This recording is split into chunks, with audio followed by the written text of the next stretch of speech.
साथियों, आज का वीडियो भी हाई जंप के ऊपर होने वाला है, क्योंकि ज़्यादातर बच्चे हाई जंप की वजह से फिजिकल से बाहर हो जाते हैं। कुछ कॉमन सी गलतियों को अगर आप ठीक कर लो तो बहुत ही आसानी से आप हाई जंप कर सकते हो। ज़्यादातर साथियों के मेरे पास मैसेज आ रहे हैं कि सर पिछला पैर टच हो रहा है। तो उसके लिए एक बिल्कुल आसान सी ड्रिल बता रहा हूँ। इसको 15 मिनट के लिए आप ऐड कर लीजिए अपनी ट्रेनिंग में, और एक दिन छोड़ के एक दिन इसको ज़रूर कीजिए। तो ध्यान से देखिए, जो भी साथी लेफ़्ट फुट से जंप लेते हैं वो क्या करेंगे। सबसे पहली चीज़, पैर को स्ट्रोंगली हिट करेंगे। दूसरा, घुटने को फोल्ड करके ऊपर उठाएंगे। इसके बाद जब बार के नज़दीक जब ये पैर हमारा पहुंच जाएगा तो आगे से क्रॉस कर लेंगे। अब ध्यान क्या रखना, पिछले पैर को डायरेक्ट स्ट्रेट नहीं करना आपने। सबसे पहले लिफ्ट करके ऊपर उठाना है। उसके बाद जो नी से आगे का जो हिस्सा होता है हमारा एंकल, इसको ओपन करेंगे। ये देखिए, ये तो इस तरह आप बार को क्रॉस करेंगे। इस एक्सरसाइज को कम से कम 30 से 40 बार जरूर कीजिए। साथियों, अब हाथों की मूवमेंट को समझिए, जो सबसे इम्पोर्टेंट है। जब आप लेग्स को ऊपर उठाएं, किक को ऊपर उठाएं, तो अपने राइट हैंड को ज़रूर ऊपर उठाएं, और हैंड्स को हमेशा चेस्ट के सामने उठाना होता है, मतलब कि फॉरवर्ड। ना तो ऊपर उठाएंगे हाथों को हम, ना कहीं और उठाएंगे, हम सामने उठाएंगे हमारे चेस्ट के। इससे फ़ायदा क्या मिलता है, हमारी जो कमर है वो स्ट्रेट रह पाती है। अगर हमारे हैंड्स आगे की तरफ खिंचे हुए, अगर हमारे हैंड्स ऊपर होंगे तो भी हमारी कमर पीछे जाने लग जाएगी, हिप्स गिरने लग जाएगी। लेकिन अगर हमारे दोनों हैंड्स आगे की तरफ खिंचे हुए ना, तो हमारी कमर स्ट्रेट रह पाएगी। और अब ध्यान से देखिए, पिछला पैर आपने वही तरीका अपनाना है। पहले लिफ्ट होने देना है, उसके बाद आगे से क्रॉस कर लेना है। तो साथियों, सबसे इम्पोर्टेंट पॉइंट है, इसको ज़रूर ध्यान रखें जब भी आप ये ट्रेनिंग करें। तो एक बार कंटिन्यू में देख लीजिए। पीछे से आप आएंगे, टेक ऑफ लगाया, किक उठाया, नज़र ऊपर, हैंड्स फॉरवर्ड, और इसको क्रॉस किया। और इसको तब तक अप रखेंगे हैंड्स को जब तक हमारा पिछला पैर क्रॉस ना हो जाए। साथियों, बड़ी सिंपल सी ड्रिल है, 15 मिनट के लिए ऐड कर लीजिए। देखिए, अगर आप अपनी गलती को ठीक नहीं करोगे ना, तो दोस्तों जंप नहीं बढ़ेगा। अब जितना जंप लगा रहे हो आप उतना ही लगाते रह जाओगे। तो 15 मिनट अपनी टेक्निक पे दीजिए। अब दूसरा स्टेप, कदम काउंट करना, जो सबसे इम्पोर्टेंट पार्ट है। अगर हमारा रनवे सेट नहीं होगा ना, तो हमारे अंदर कॉन्फिडेंस ही पैदा नहीं होगा कि हम जंप क्लियर कर सकते हैं या नहीं कर सकते। तो रनवे की एक आसान सी ट्रिक बता रहा हूँ, ध्यान से देख लीजिए।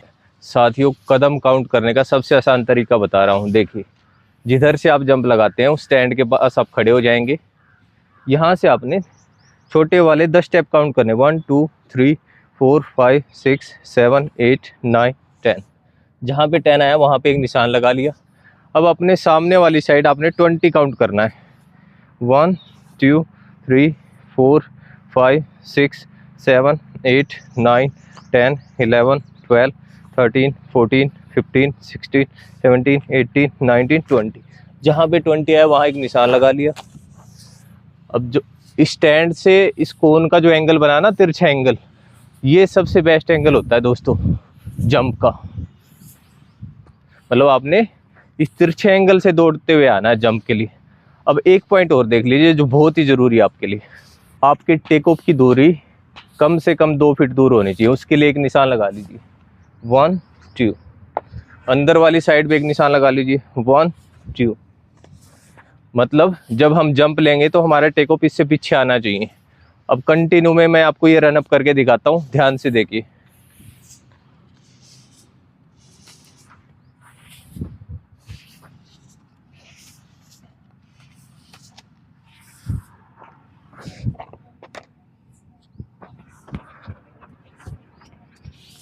दोस्तों, ये रनअप 5 स्टेप का है। हाई जंप के लिए 5 से 6 कदम काफ़ी होते हैं, अगर हमें 5 फीट तक जंप लगाना है। तो इससे बड़ा रनअप अगर आप करोगे तो टेको पे गड़बड़ होने लग जाएगी। तो कोशिश कीजिए कि 5 से 6 स्टेप से ज़्यादा रनअप मत कीजिए।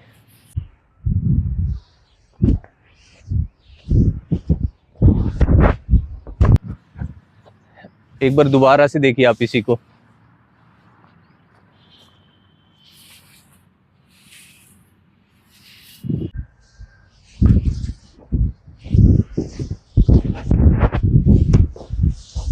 दोस्तों, जैसा आपने देखा कि मेरा टेक ऑफ इस निशान से पीछे ही था। अगर आपका टेक ऑफ इस निशान से आगे आने लग जाए तो आप क्या करोगे?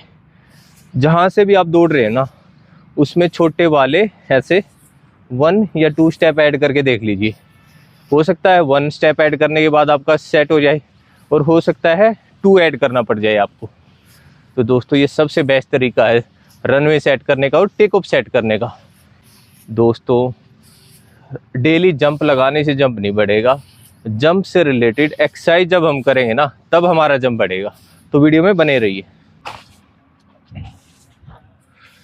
साथियों एक ऐसी ऊंचाई के नीचे खड़े हो जाइए जिसकी ऊंचाई आपसे 2.5 से 3 फुट ऊपर हो। आपने करना क्या है, स्ट्रोंगली अपने टेक ऑफ को हिट करके उस हाइट को टच करने की कोशिश करनी है। तो ध्यान से देखिए, 3 से 4 कदम हम पीछे चले जाएंगे और आपने इस तरह हाइट को टच करने की कोशिश करनी है। दोबारा देखिए,